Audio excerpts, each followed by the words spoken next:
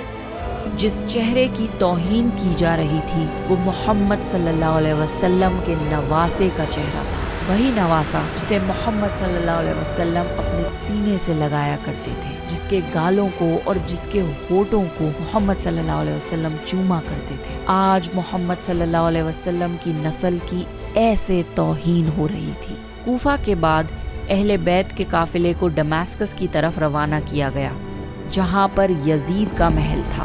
جس بستی اور شہر سے قافلہ گزرتا گیا، لوگ سوال کرنے لگے، یہ قیدی کون ہے؟ ان کے ساتھ کیا ہوا؟ اور امام حسین ابن علی کہاں گئے؟ اور ہر جگہ کربلا کا دردناک واقعہ پھیلتا چلا گیا۔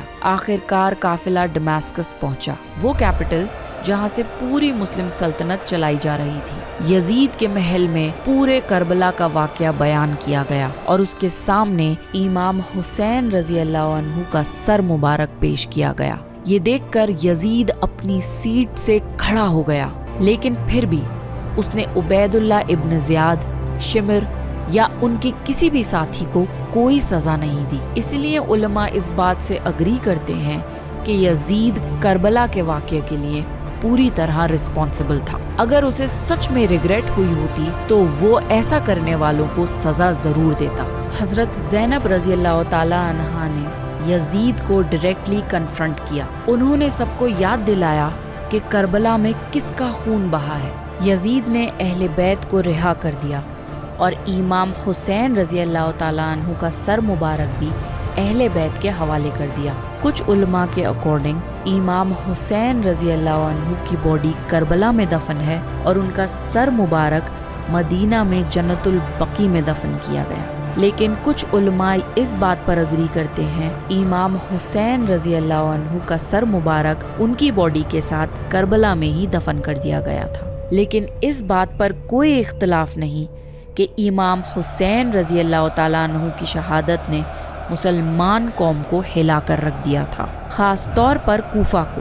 وہی کوفہ جنہوں نے انہیں وہاں بلایا تھا، وہی کوفہ جس نے مدد کا وعدہ کیا تھا، اور وہی کوفہ جو کربلا کے دن ان کے ساتھ نظر نہیں آیا۔ سال گزرتے چلے گئے لیکن کوفیوں کا ریگریٹ کم نہیں ہوا۔ تقریباً 4 سال بعد کوفیوں نے توبہ کرنے کا ارادہ کیا۔ وہ کربلا پہنچے، امام حسین رضی اللہ تعالیٰ عنہ کی قبر کے پاس کھڑے ہوئے اور پھر وہ روئے، بہت روئے۔ انہوں نے اپنا سینہ پیٹ پیٹ کر افسوس ظاہر کیا۔ انہوں نے اس بات کا اقرار کیا کہ جب حسین رضی اللہ تعالیٰ عنہ کو ان کی ضرورت تھی تب وہ ان کے ساتھ نہیں کھڑے ہوئے۔ تب سے ہی تعزیت کا یہ سلسلہ شروع ہوا۔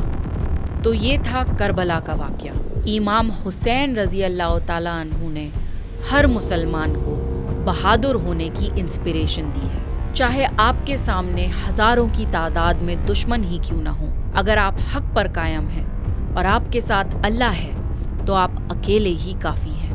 کربلا کا واقعہ ہمیں سکھاتا ہے کہ سچ بولنے کی قیمت ہوتی ہے، وعدے نبھانے کی قیمت ہوتی ہے اور حق پر قائم رہنے کی قیمت ہوتی ہے، لیکن کربلا ہمیں یہ بھی سکھاتا ہے کہ خاموش رہنے کی بھی قیمت ہوتی ہے۔